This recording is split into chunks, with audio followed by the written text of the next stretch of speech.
ईश्वर ने अपने इकलौते पुत्र को संसार के लिए दे दिया। जो चीज मनुष्य के लिए अति प्रिय रहता है, जब उसे दूसरों को देता है तो उसे दुख लगता है, लेकिन परमेश्वर ने अपने पुत्र को इस संसार में इसलिए भेजा कि वह मनुष्यों से प्यार करता था।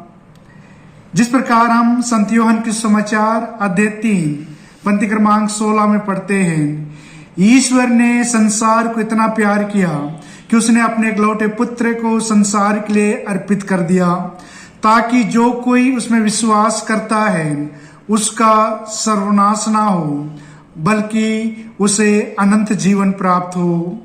और हर एक मनुष्यों को ईश्वर बचाना चाहता था, इसीलिए क्रिसमस के समय, जन्म पर्व के समय परमेश्वर अपने पुत्र को भेजता है।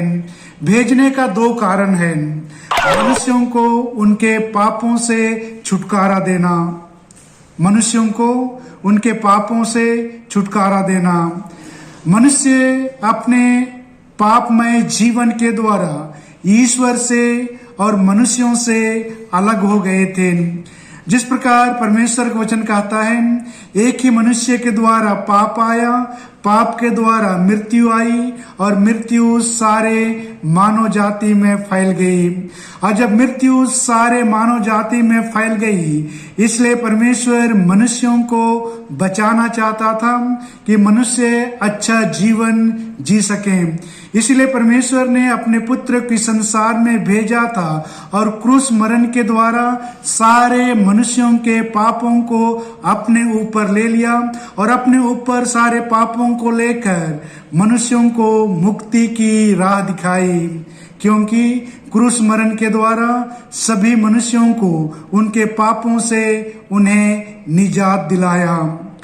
दूसरी चीज है, परमेश्वर अपने पुत्र को इसलिए भेजा था कि रूढ़िवादी जो विचारधाराएं हैं उनका उन्मूलन कर सकें।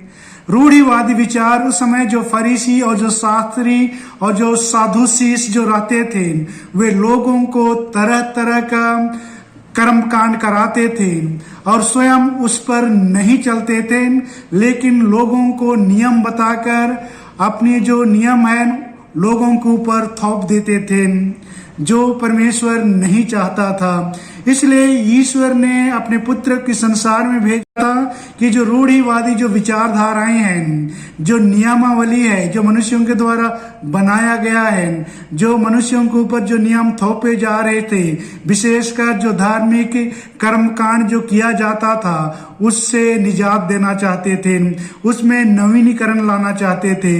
इसीलिए प्रभु यीशु ख्रिस्त ने स्वयं कहा है, मैं पुराने नियमों को रद्द करने के लिए नहीं आया हूं, बल्कि उसको मैं पूरा करने के लिए आया हूं। यानी कि वो जो नियम था उसमें नवीनीकरण लाना चाहते थे। दूसरी चीज हम यहाँ पर देखते हैं, प्रभु यीशु ख्रिस्त संसार में इसलिए आए थे कि मनुष्य सिर्फ मनुष्यों के द्वारा बनाया हुआ नियम का पालन करते थे। इसलिए प्रभु यीशु ख्रिस्त स्वयं कहता है, रे ढोंगियो, तुम मुख से तो मेरे आदर करते हो, लेकिन हृदय से तुम कोसों दूर हो।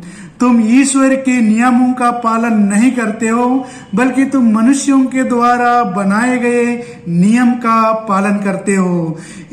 और जब मनुष्यों के द्वारा नियम का पालन करोगे तो कहीं ना कहीं आप धोखे में रहोगे, लेकिन ईश्वर के द्वारा जो नियम बनाया गया है उसकी जो ढांचा पर चलेंगे तो हम ईश्वरीय सुख और शांति का हमारे जीवन में अनुभव करेंगे।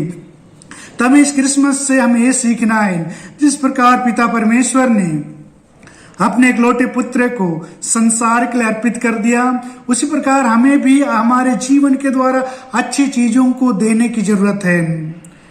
यदि हम पढ़ेंगे संत लूकास समाचार अध्याय 6 पंक्ति क्रमांक 38 में प्रभु का वचन कहता है, तुम जिस नाप से नापते हो उसी नाप से तुम्हारे लिए नापा जाएगा, दो और तुम्हें भी दिया जाएगा।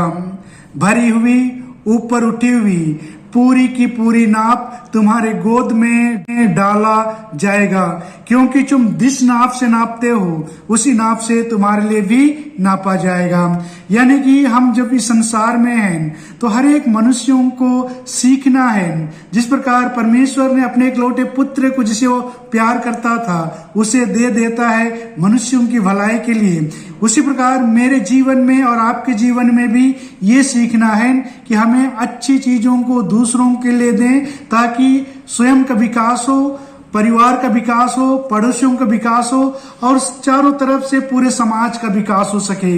इसलिए हर एक मनुष्यों को देने के लिए सीखना है, अपना समय देना है और लोगों की भलाई के लिए हमें अपना ज्ञान को देने की जरूरत है, ताकि हम एक दूसरे की मदद कर सकें, एक दूसरों का सहयोग कर सकें और अपने जीवन में आगे बढ़ सकें।